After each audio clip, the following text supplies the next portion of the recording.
नमस्कार दोस्तों, आपका बहुत बहुत स्वागत है। बहुजन समाज पार्टी हुई एक्टिव। बहुजन समाज पार्टी की बसपा सुप्रीमो मायावती हुई एक्टिव। अब की बार बहन जी ने बनाया नया प्लान।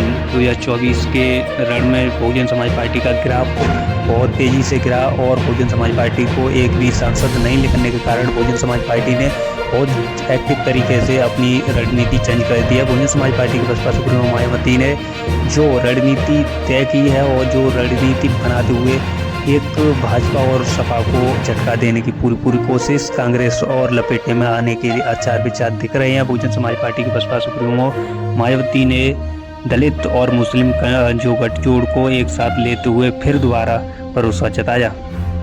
दलित मुस्लिम समीकरण पर बहुजन समाज पार्टी का जो ग्राफ है बहुत तेजी से एक्टिव दिख रहा है और पहले से एक कयास लगाए जा रहे थे कि बहुजन समाज पार्टी गठबंधन गठबंधन नहीं करती है। और इसी बीच बहुजन समाज पार्टी की बसपा सुप्रीमो मायावती ने बहन जी ने अब की बार जो कि हरियाणा में विधानसभा चुनाव में गठबंधन कर भाजपा और कांग्रेस को झटका देने की बहुत बड़ी कोशिश की है। भारत की एक राजनीति में बहुजन समाज पार्टी का एक वर्चस्व रहा है कि बहुजन समाज पार्टी जब गिरती है तो उठती है, तो उस समय में एक संघर्ष के साथ, मूवमेंट के साथ उठती है। बहुजन समाज पार्टी के नए उत्तराधिकारी आकाश आनंद और बसपा के राष्ट्रीय कोऑर्डिनेटर आकाश आनंद ने जो जिम्मेदारी संभाली है हरियाणा के अंदर, और उन्होंने जो यूपी के अंदर पहले जिम्मेदारी 2024 में संभाली थी, उसी दौरान उनका थोड़ा ग्राफ बढ़ा था और एक्टिव दिख रहे थे। उसी दौरान बहुजन समाज पार्टी के द्वारा बसपा सुप्रीमो मायावती के द्वारा उनको कुछ कारणों के बस में आकर उन्होंने इस्तीफा दे दिया था आकाश आनंद को। और उसके बाद में बहुजन समाज पार्टी बसपा सुप्रीमो मायावती के द्वारा हरियाणा में आकाश आनंद अब की बार दमदारी से चुनाव प्रचार करेंगे और अब की बार बहुजन समाज पार्टी का ग्राफ बढ़ सकता है हरियाणा के अंदर, क्योंकि एक हरियाणा में जो एक्टिविटी होती है नए युवा के साथ, प्रचार के साथ गठबंधन भी है और बहुजन समाज पार्टी का ग्राफ बढ़ने की, और विधानसभा में जो सीट दी गई है और विधानसभा में जो विधायक जीतने के कयास लगाए जा रहे हैं।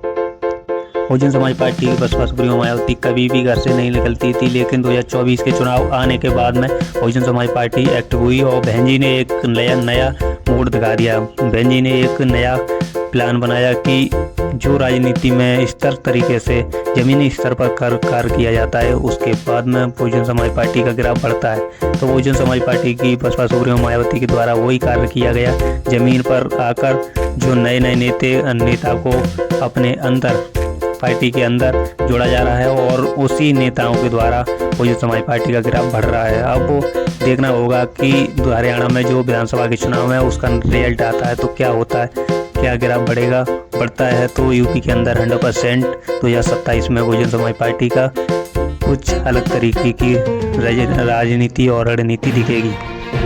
और पीडीएम के फॉर्मूले पर बहुजन समाज पार्टी एक नए मोड में दिख रही है कि नई एक एक्टिविटी दिख रही है बहुजन समाज पार्टी के अंदर। पीडीएम के फॉर्मूले पर चलते हुए बहुजन समाज पार्टी पूरे देश भर में नया रुख दिखाने वाली है। नई पार्टी निकलते हुए बहुजन समाज पार्टी एक सबसे मजबूत पार्टी दिख रही है, क्योंकि पीडीएम के फॉर्मूले पर अब चलेगी बहुजन समाज पार्टी। जो कि निरस्त थे कार्यकर्ता बहुजन समाज पार्टी के, वो एक्टिव हो चुके हैं। नई राजनीति में आकाश आनंद ने पैर रख लिया है और यूपी से लेकर पूरे भारत में आकाश आनंद कैंपेन कर रहे हैं।